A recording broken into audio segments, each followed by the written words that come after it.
बृहस्पतिवार व्रत कथा। प्राचीन काल में एक बहुत ही निर्धन ब्राह्मण था। उसके कोई संतान नहीं थी।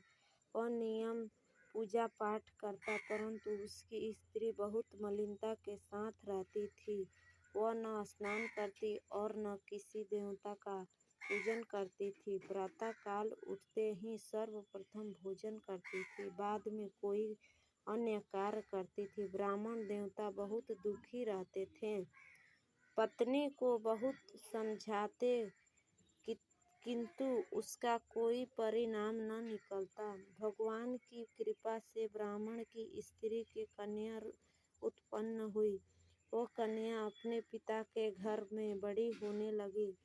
वह बालिका प्रातः स्नान करके भगवान विष्णु का जप करती। वह बचपन से ही बृहस्पतिवार का व्रत भी करने लगी।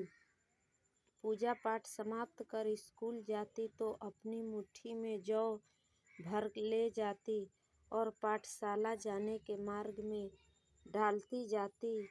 वहीं जौ स्वर्ण के हो जाते तो लौटते समय उनको बीन कर घर ले आती।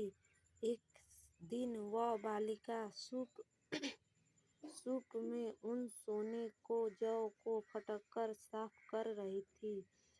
तभी उसकी माँ ने देख लिया और कहा, हे बेटी, सोने के जौ को फटकने के लिए तो सोने का सूप होना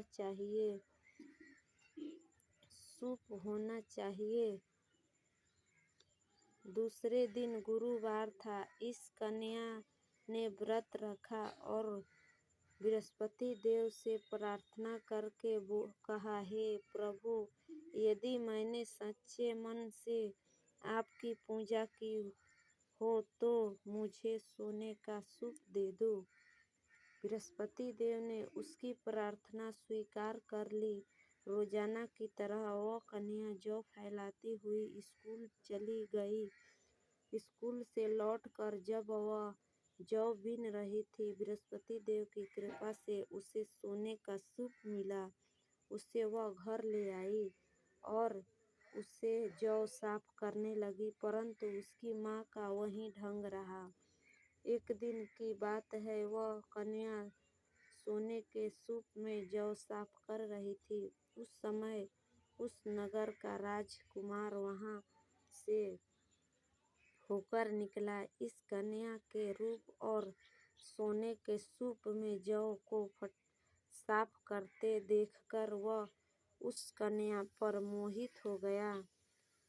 राजमहल आकर वह भोजन तथा जल त्याग कर उदास होकर लेट गया। राजा को जब राजकुमार द्वारा अन्न जल त्यागने का समाचार ज्ञात हुआ तो अपने मंत्रियों के साथ वह घर अपने पुत्र के पास गया और बोला, हे बेटा, तुम्हें किस बात का कष्ट है? किसी ने अपमान किया है अथवा कोई और कारण है? मुझे बताओ, मैं वही करूँगा जिससे तुम्हें प्रसन्नता हो। राजकुमार ने अपने पिता की बातें सुनी तो वह बोले, मुझे आपकी कृपा से किसी बात का दुख नहीं है।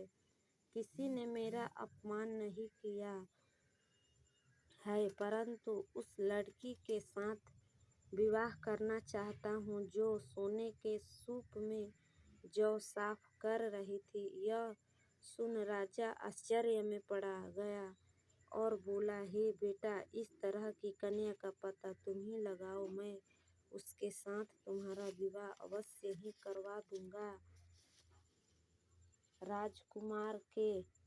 राजकुमार ने राजा को उस लड़की के घर का पता बतलाया। मंत्री उस लड़की के घर गया और राजा का आदेश ब्राह्मण को सुनाया। कुछ ही दिन बाद ब्राह्मण की कन्या का विवाह राजकुमार के साथ संपन्न हो गया। कन्या के घर से जाते ही उस ब्राह्मण देवता के घर में पहले की भांति गरीबी का निवास हो गया। अब भोजन के लिए भी अन्न बड़ी मुश्किल से मिलता था। एक दिन दुखी होकर ब्राह्मण अपनी पुत्री से मिलने गया। बेटी ने पिता का दुखी दुखी अवस्था को देखा और अपनी माँ का समाचार पूछा। ब्राह्मण ने सभी हाल कहा। कन्या ने बहुत सा धन देकर अपने पिता को विदा कर दिया। इस तरह ब्राह्मण का कुछ समय सुखपूर्वक व्यतीत हुआ, लेकिन कुछ दिन बाद फिर वही हाल हो गया। ब्राह्मण फिर अपनी कन्या के यहाँ गया और सभी हाल कहा तो पुत्री बोली, हे पिताजी, आप माताजी को यहाँ लिवा लाओ। मैं उन्हें वह विधि बता दूंगी जिससे गरीबी दूर हो जाए। ब्राह्मण फिर अपनी कन्या के यहाँ आया और सभी हाल कहा तो पुत्री बोली, हे पिताजी, आप माताजी को यहाँ लिवा लाओ। मैं उन्हें वो विधि बता दूंगा जिससे गरीबी दूर हो जाए। परंतु उसकी माँ ने समझाने लगी, हे माँ, तुम प्रातः उठकर प्रथम स्नान आदि करके विष्णु भगवान का पूजन करो तो सभी दरिद्रता दूर हो जाएगी।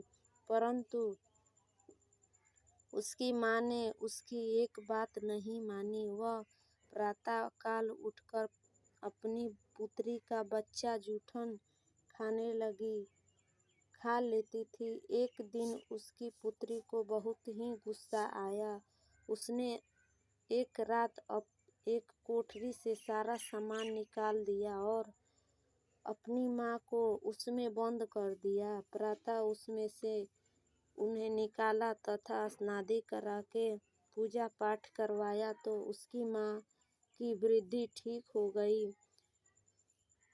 इसके बाद वह नियम से पूजा पाठ करती और प्रत्येक बृहस्पतिवार को व्रत रखने लगी। इस व्रत के प्रभाव से उसकी माँ भी ठीक हो गई, बहुत धनवान हो गई और बृहस्पति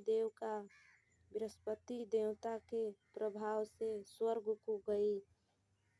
वह ब्राह्मण भी सुखपूर्वक इस लोक का सुख भोग कर स्वर्ग को प्राप्त हुआ। इस तरह कहानी कहकर साधु देवता वहाँ से लोप हो गए।